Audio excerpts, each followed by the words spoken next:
cuenta pues esta propuesta que tengo yo.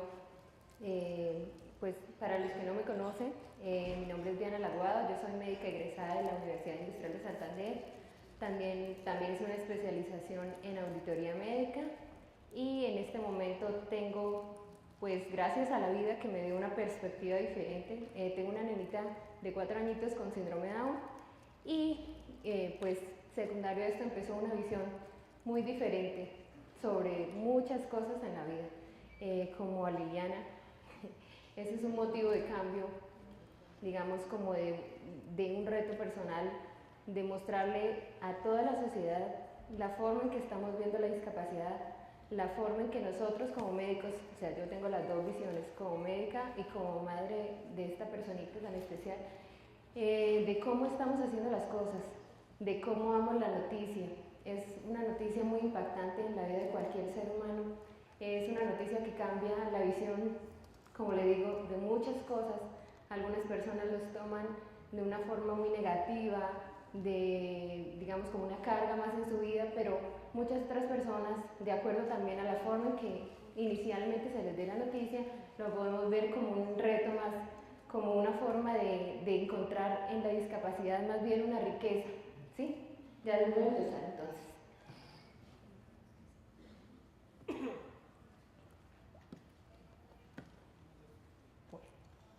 Una noticia inesperada. Bueno, muchas veces el embarazo, como estaba hablando Liliana, ya de por sí es una noticia inesperada. No estamos preparados para ser padres, las circunstancias no son las adecuadas. ¿Cuál niño nace en circunstancias adecuadas? Es una pregunta que debemos hacernos, ¿no? ¿Estamos preparados, como dice Liliana, en los momentos en los que estamos las madres en el embarazo, todo el proceso que vivimos, la gestación, todo lo que nos recuerda las vivencias con nuestra madre, el modelo que tenemos a seguir? Todo esto va involucrando el vínculo afectivo de nuestros bebés, de estos bebecitos que están naciendo, que vamos a empezar a formar dentro de nuestro vientre, nuestros vínculos. Como dice Volvi, también el momento del parto, la fase de preapego que estamos iniciando, es muy importante. Acordémonos que, como decíamos, los seres humanos también somos mamíferos. Aparte de estar gestados, digamos, dentro del útero, tenemos que seguir en los brazos de nuestra madre, tenemos que continuar, somos dependientes totalmente, no nacemos como en otras especies que ya podemos caminar, podemos alimentarnos, podemos estar aparte de nuestra madre, digamos, no, necesitamos el apoyo de nuestra mamá, la alimentación, la lactancia materna. Acordémonos el vínculo que, como ya hemos nombrado en varias ocasiones, debe formarse desde el momento en que nace el contacto de piel a piel. La lactancia materna es súper importante en esa primera hora. Bueno, vamos a hablar ahora sobre la discapacidad. Antes, no, hay otra antes, creo. Sí, sí. Antes de esta había una otra. Sí. Según las cifras de la OMS, más o menos la discapacidad, más o menos hay entre las cifras de la OMS un 15% de la población mundial está en condición de discapacidad. En este momento, en julio del 2013, más o menos hay 7.200 millones de personas en el planeta. Y de este número, más o menos por encimita dan 1.000 millones de personas en condición de discapacidad. Eso es una cifra que nos pone a pensar mucho, ¿no? O sea, tenemos una cantidad de personas que tenemos capacidades diferentes o tenemos limitaciones en ciertas digamos, órganos o funciones o restricciones de la vida cotidiana, ¿no? La discapacidad causa alteraciones no solamente cuando nace un niño discapacitado, de por sí en el sistema de salud, en la salud que este niño tiene, sino también altera el entorno familiar. En el entorno familiar, cuando nace este niño, se alteran las relaciones entre todos los miembros de su familia. Muchas veces estos niños, como hablaba Liliana, no son niños deseados, Son niños que nacen en familias que por sí la madre, digamos, no tenía pensado tener. Entonces sufren muchos sufren rechazos desde el vientre de su madre cuando ya nacen, y muchas veces no son, digamos, esta noticia no es esperada tampoco, aparte del embarazo. Llegan a una familia que no está en condiciones de recibirlos con amor, el vínculo no se establece, digamos, en forma adecuada desde el principio. Las mamás muchas veces tienen que dejar de trabajar porque si la restricción, digamos, de la capacidad que tienen estos niños o la estimulación que necesitan tiene que ser, digamos, el tiempo completo, la mamá tiene que dejar de trabajar para dedicarse a sostener y digamos, a aumentar las capacidades de estos niños, a estimular de forma adecuada. Entonces también se forma también un problema social, no solamente la parte, digamos, de salud, sino el problema social que gira en torno a esto. Listo. Ahora vamos a hablar sobre la discapacidad cognitiva. ¿Qué es esto?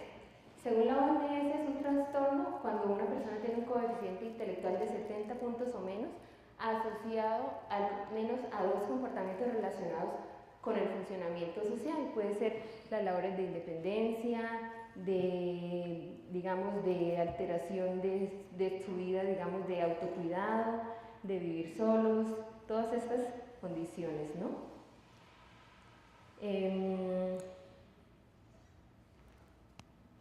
Según estudios está más o menos en 1 al 1 al 3% de la población general. Hay muchas causas de discapacidad cognitiva, más o menos de un 25 al 50% se supone que son de causa genética y hay más del 50 al 60%, entre comillas, son desconocidas.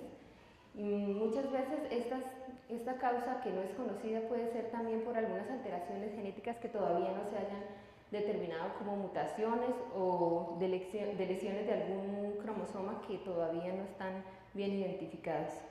Entre estas discapacidades cognitivas están estas que son las más frecuentes: la trisomía 13, la 21 que es el síndrome de Down, la 18, el cromosoma X frágil y el cromosoma de Rett.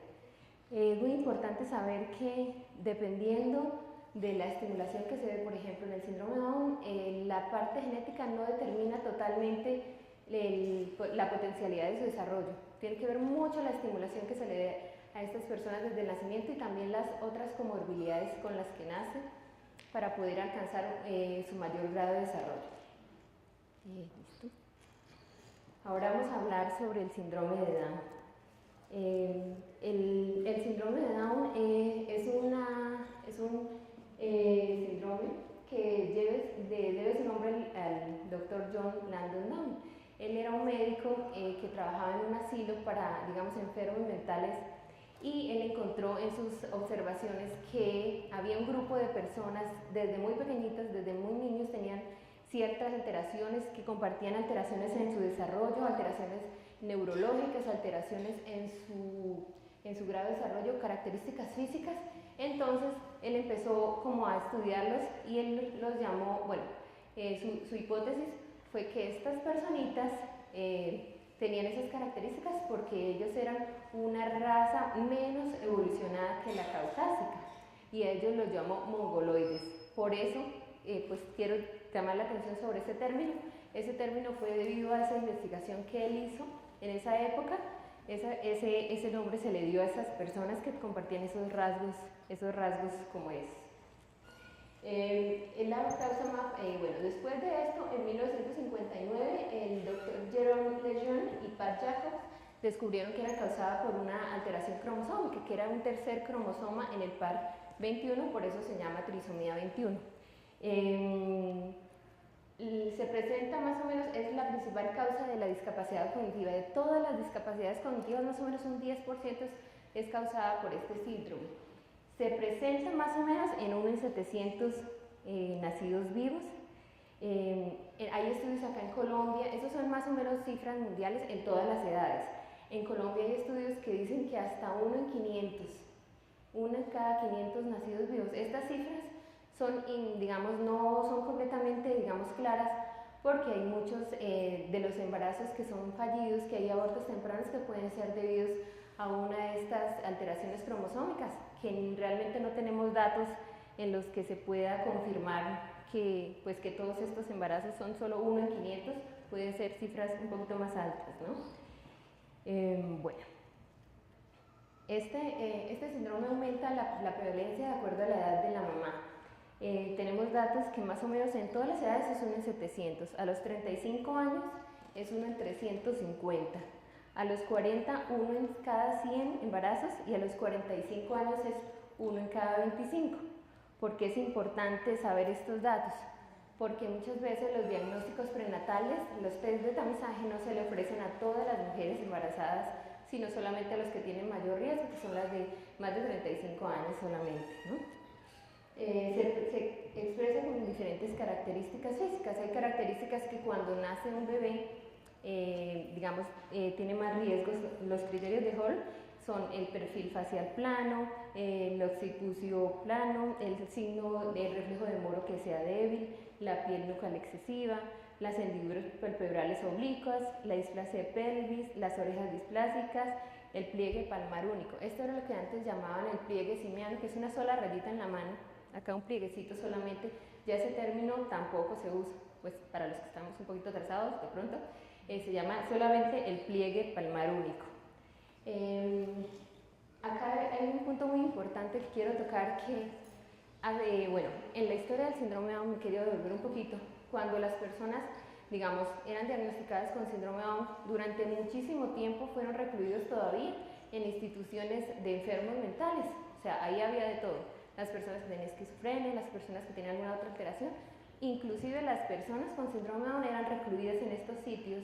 Durante mucho tiempo eran institucionalizados y hasta más o menos después de los 80s, un caso muy famoso que fue un caso de Willbrook en Nueva York, en Estados Unidos, donde se encontró que en estos asilos habían, supuestamente la capacidad eran 2.000 personas y atendían más de 5.000, empezaron como a proteger las leyes civiles de estas personas y se logró desinstitucionalizarlos, o sea, ya no estaban todo el tiempo guardados, recluidos en esos sitios, sino ya empezaron a estar en sus casas, se empezó a hacer más estimulación temprana, se logró ver que estas personas tenían grandes capacidades de desarrollo, ¿no? Y ahora, en estos momentos, la estimulación se ha visto que ha logrado muchísimos cambios en la autonomía de estas personas. La detección temprana también de enfermedades es un tema que quiero dejarles también muy clarito en este momento. Los protocolos de manejo del síndrome de Down todavía son, acá en Colombia de todos modos, son algo desconocidos por los profesionales de salud. Nosotros tenemos que saber, tenemos que conocer sobre los riesgos que tienen estas personas, porque si no los tratamos a tiempo, estas personas pueden tener más complicaciones a largo plazo, pudiendo haber sido prevenibles, ¿no? Los que necesiten, los que quieran saber algo más sobre estos protocolos, al final yo les dejo mi email, pues se comunican conmigo y yo se los doy con mucho gusto. Bueno, no sé si ustedes saben sobre la Convención Internacional de Derechos de Discapacidad. ¿Algunas de las personas que están acá conocen? Sí. Esa Convención de Derechos de Discapacidad, señora. Sí, señora.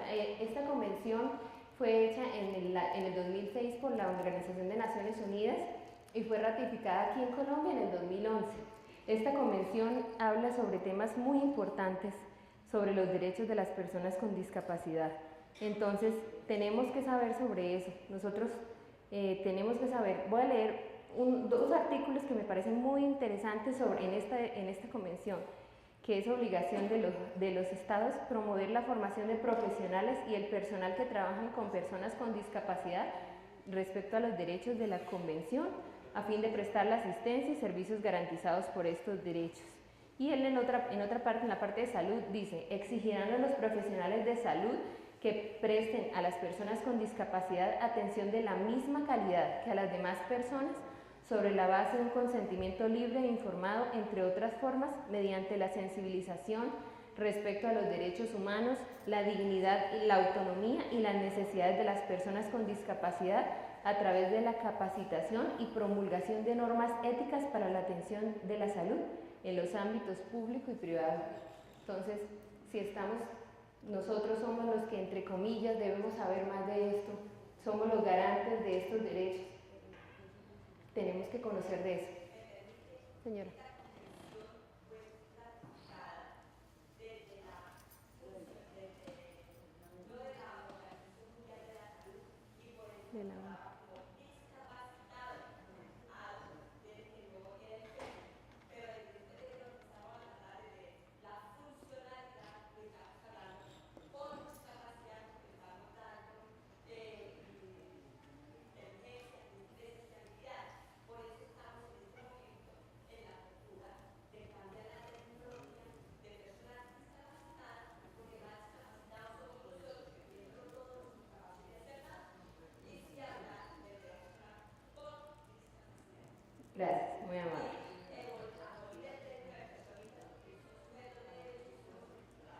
Sí, señor.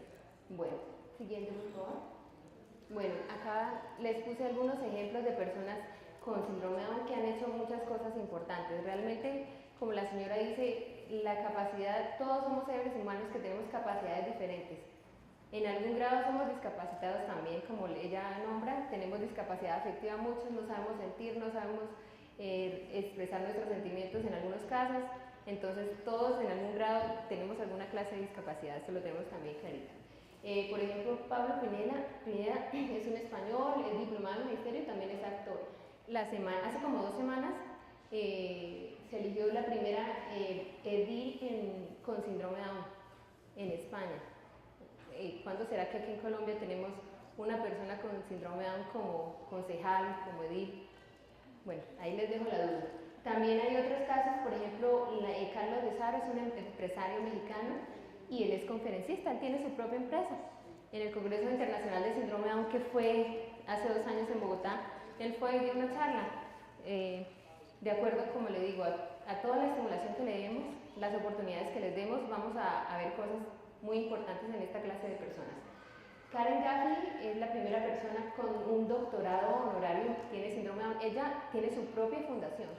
Ella es una nadadora también y ella promueve, pues digamos, la inclusión social de las personas con discapacidad. Ella vive en Estados Unidos. Y Chris Burke también es un actor que es embajador del Down Syndrome Congress, que quiere promulgar también por el conocimiento de los derechos de las personas con síndrome de Down. Siguiente, por favor. Listo. ¿Cómo es el diagnóstico? Es muy importante conocer cómo es el diagnóstico para saber por qué se dan las noticias en cierta época de la vida, digamos, de las personas o no. El diagnóstico hay varios métodos. Hay métodos prenatales y el diagnóstico cuando se halla en forma postnatal. Los métodos prenatales hay 2 clases, unos que son los no invasivos y otros son los invasivos. Los no invasivos, digamos, como para tomar en cuenta, es el primero el que se toma casi siempre a todas las embarazadas es el pliegue nucal. De acuerdo a la somnoluscencia nucal se determina si tiene mayor o menor riesgo. Esto es uno de los métodos iniciales que no son invasivos. Si la persona tiene, digamos, más riesgo por la edad, se pueden hacer otras pruebas serológicas, entre ellas están los niveles de la proteína alfa, de la fracción beta de HCG, la alfa-fetoproteína, el estradiol o la proteína plasmática asociada al embarazo. De acuerdo a los niveles de estos exámenes, ya se sugiere a la persona que se deba hacer o no un examen ya invasivo. Estos exámenes sirven es para tomar la muestra de las células y estas analizarlas. Realmente el examen en sí es solamente la forma en que se toma la muestra. Ya después de que se tome la muestra se pueden hacer ya otras técnicas para analizar estas células. El más conocido es el cariotipo y también una hibridación in situ fluorescente que se puede hacer también, eso dependiendo de la calidad de la muestra que tengamos. Esos exámenes invasivos, como le comento, pueden hacerse la biopsia de vellosidades o la amniocentesis. La amniocentesis es, digamos, como la más utilizada para tomar esas muestras, se utiliza más o menos entre la semana 15 y 16. Pero también estas muestras también tienen un riesgo que pueden ocasionar abortos. En algunos estudios están más o menos entre 0,5, 0,8 hasta un 1%. Listo. El diagnóstico postnatal.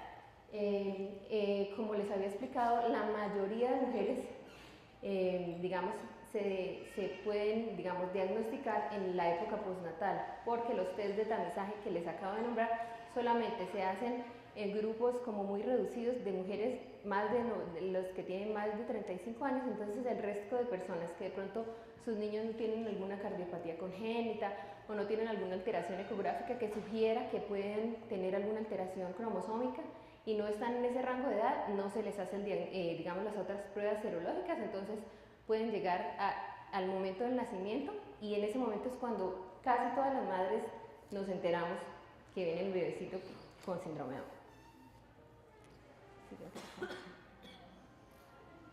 Listo. Ahora vamos a ver la parte de la noticia.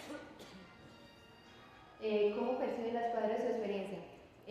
Los que tienen ya el diagnóstico prenatal, como les estaba explicando, no se hace rutinariamente, entonces es un grupo muy pequeño de personas. En algunas veces como los resultados son unos porcentajes, no es un valor, digamos, sí o no, tiene digamos, la certeza de tener o no. Entonces, muchas madres llegan hasta la fase en que no es invasivo el diagnóstico, entonces quedan todavía, digamos, con la duda en que sí o no van a tener el bebecito, quedan con la incertidumbre. Y las pruebas, muchas no hacen la prueba confirmatoria por el riesgo que les acabo de decir de que pueden tener un alto, pues digamos, un 1% más de riesgo de aborto por sus creencias, sus valores, pues de pronto no quieran arriesgar al bebé, sea como sea. En algunos países, digamos, estas pruebas se hacen porque pues es permitido el aborto en cualquier momento o digamos por cualquier, digamos, circunstancia. Es como un método, entre comillas, de planificación que me parece terrible tener ese término. Acá en Colombia les aclaro que el síndrome Down no es un causal, no es un, digamos, legalmente un causal de aborto. Pues personalmente yo creo que ningún motivo es causal de aborto, mi visión, la mía. Bueno, las ventajas que refieren en estos estudios es que las madres tienen menor ansiedad cuando se les determina en forma prenatal, porque tienen como mayor tiempo de conocer, de prepararse para cuando nace el nené, y sufren menos ansiedad en este momento, ¿no? Listo. Siguiente, por favor. Bueno, acá les voy a dar unas noticias, la forma en las que se encuentran textualmente los estudios que revisé. Bueno, en 1974 una madre decía, mi obstetra sugirió que institucionalizara a mi hijo. En efecto, me dio un medicamento para secar la leche y me dijo que no lo volviera a ver, ni siquiera en el hospital. Según esta madre, el obstetra le dijo, solo dígale a la gente que él murió y continúe su vida, tenga más hijos.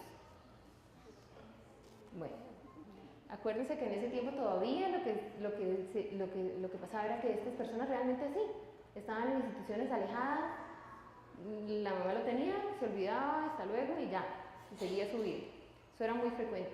Bueno, en 1985 otra madre dijo, los doctores me dijeron que la bebé me iba a dar muchos problemas y que iba a pasar mucho tiempo hospitalizada. Ella iba a ser como un vegetal o una muñeca de trapo. Bueno, se supone, en esos estudios dicen que ha evolucionado, digamos, la forma en que dan la noticia. Este es un ejemplo de los que nombran que es, entre comillas, positivo. Bueno, esto sí. La pediatra, aunque les dio el diagnóstico, les dijo que generalmente son buenos niños y muy amorosos. Pues realmente esos son estereotipos. No todos los niños con síndrome Down son muy amorosos, hay algunos que son también agresivos. Eso depende también de muchas características de la crianza, de los vínculos que se formen, de la estimulación, de todas estas cosas. Bueno, estos son comentarios de personas acá en Colombia. Estos sí son de acá, de gente colombiana. Dos ejemplos del 2008. Una madre de 38 años acaba de nacer su hijo. Vamos a ver las circunstancias en las que se dan las noticias. Ella está en sala de partos con su esposo cuando nace. La pediatra le dice, tiene síndrome de Down y va a ser retardado toda la vida. La pediatra. Acordémonos que, entre comillas, somos los que más sabemos, los que más conocemos del tema, los que somos garantes de derechos también, ¿no? Bueno, otra dice, madre de 37 años, nace su hijo en sala de parto, se acerca a la pediatra y le dice que tiene fase de síndrome de Down. ¿Qué es una fase? Que tiene la carita, o sea, como el diagnóstico finalmente es el cariotipo. Cuando nace un niño, pueden, por las características faciales que les nombré anteriormente, digamos, tener la sospecha.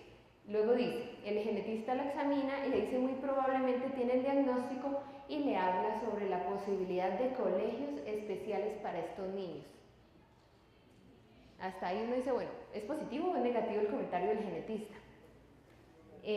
Se supone que estamos luchando por la inclusión y por la igualdad de derechos. Entonces, si es una persona experta en esta época, ¿por qué habla sobre colegios especiales?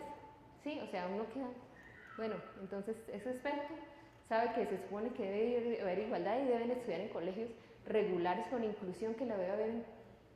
Bueno, listo. Ahora vamos a ver las ventajas de la tecnología. Paciente de 33 años. Embarazo de 37 semanas, últimas ecografías hace 2 semanas con posible retardo de crecimiento intrauterino. Eco de control con oligoamnio severo. ¿Qué significa eso? Que se le acabó el líquido amniótico. Cuando pasa eso, tiene que hacerse una cesárea de urgencia. Entonces, bueno, es practicada su cesárea, se hospitaliza al día siguiente, es practicada su cesárea. Nace una niña que tiene bajo peso, no está oxigenando bien lo que le dicen y es llevada a la unidad de cuidados intensivos. Apenas nace, se la llevan. Nada de vínculo, nada de lactancia, nada de contacto, absolutamente nada. Termina la cesárea, es llevada a la paciente a recuperación.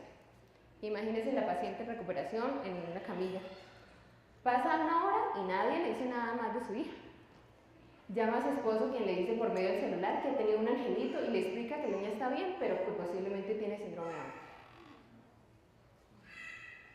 ¿Ven? Ahí quedamos sin palabras, ¿cierto? O sea, nadie ni siquiera se la explicó. Nadie dijo nada. Eso nos pasa a muchos médicos, o sea, el miedo, el temor a dar malas noticias, a comunicar que no todas las cosas salieron bien, ¿no? Bueno, siguiente. La noticia. Hay muchos estudios, estuve revisando la literatura y ¿qué dicen la mayoría? Brian Scott Coe es un investigador de Harvard y analizó más o menos 1250, digamos, personas que tuvieron hijos con síndrome de Down, y en esas noticias la forma en que encontró la mayoría, primero es que el momento es inadecuado. Como vimos en los anteriores ejemplos, algunas veces es tan rápido que la madre ni siquiera se ha recuperado del proceso de parto en la sala de partos y de una vez le dicen, de una vez tiene esto. O pasa lo contrario, muchos estudios nombran que se demoran demasiado, o sea, los médicos se desaparecen, el personal de salud no los mira a la cara, les da miedo decirles las cosas, nunca aparece. ¿Quién la da? El médico o el obstetra o el pediatra que atienden en la bebé. Bueno, acá tenemos un inconveniente. Con el modelo de salud que tenemos ahora, muchos de los médicos que hacen los controles prenatales no son los mismos que atienden los partos. Llega una persona que apenas uno acaba de conocer en la consulta de urgencias y ¡pum!, es la que atiende el parto, no tiene ninguna, bueno, digamos, ningún vínculo, digamos, medio cercano, emocional, nada con la mamá, y es el que atiende el parto. Luego llega el pediatra, que es el que está de turno también, que no conoce a la mamá, apenas coge el bebé, ¡pum!, se lo lleva. ¿Qué vínculos afectivos tenemos, digamos, para poder dar una noticia de esa con una paciente que en ese momento va a cambiarle completamente su vida?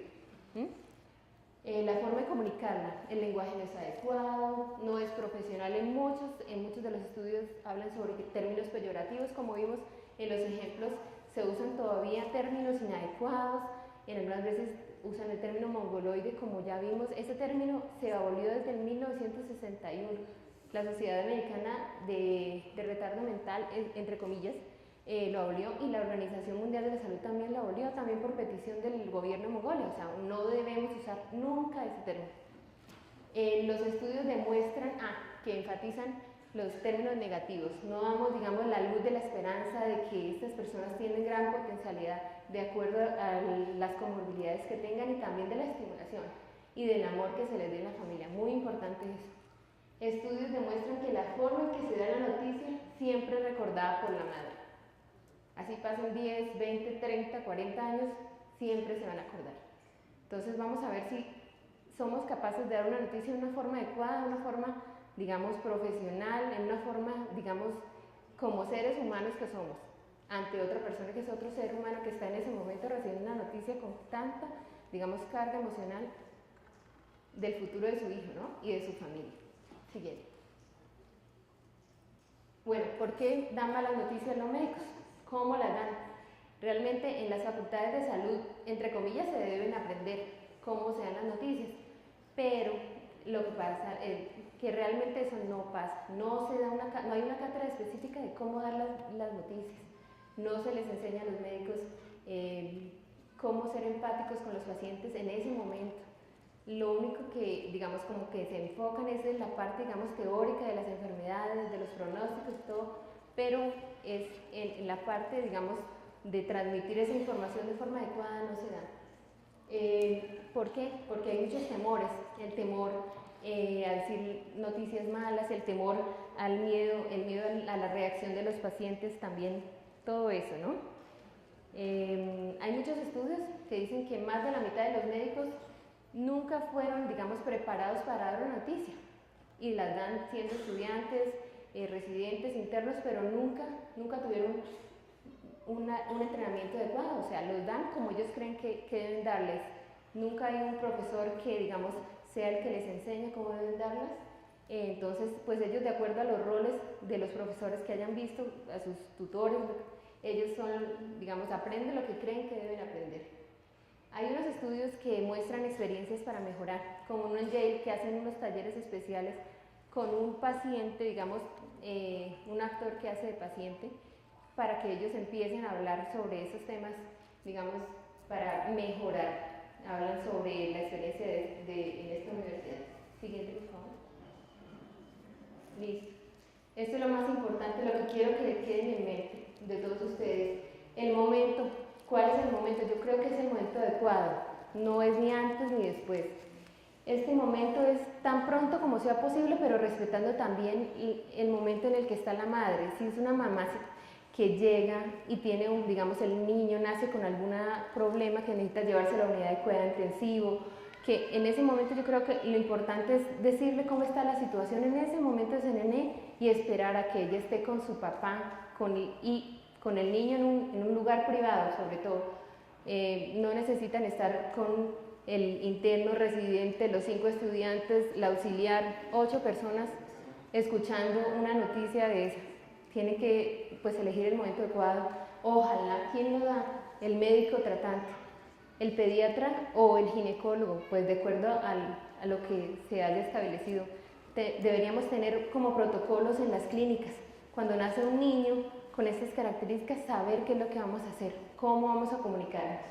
Las palabras adecuadas, el lenguaje que no juzgue a las mamás, que sea respetuoso, que nos acordemos que es un ser humano, como le explico, que está recibiendo una noticia impactante, una noticia que va a cambiar su perspectiva de vida y también va a ser cómo crea ese vínculo con esa persona. De acuerdo a lo que le digamos en ese momento, ella va a tener muchas esperanzas o se va a sentir devastada, como dicen muchos estudios.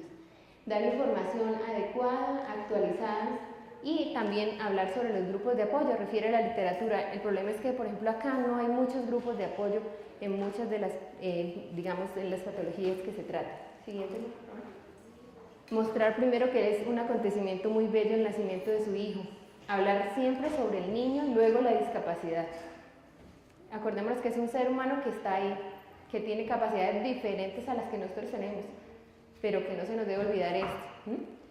Y evitar opiniones personales y dar la información, como les explico, solo del estado actual. Ya el resto de cosas se le pueden ir explicando a la madre, todos los riesgos, las complicaciones, porque en ese momento yo creo que queda uno en shock y no es capaz como de procesar mucha información que se le dé. Siguiente, por favor.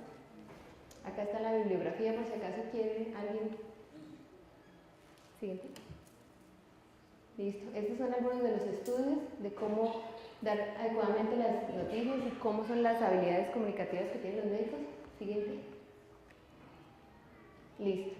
Muchas gracias. Espero que hoy nos haya quedado como una semillita, como dice Liliana, y que caigamos todos en cuenta que son unas personas que nacen en este mundo con capacidades diferentes y que la forma en que nosotros le damos una noticia y le abrimos un panorama de esperanza a estas madres que tienen este bebé, estas familias que reciben estos niños, va a formar su vínculo y posiblemente su desarrollo en muchos aspectos.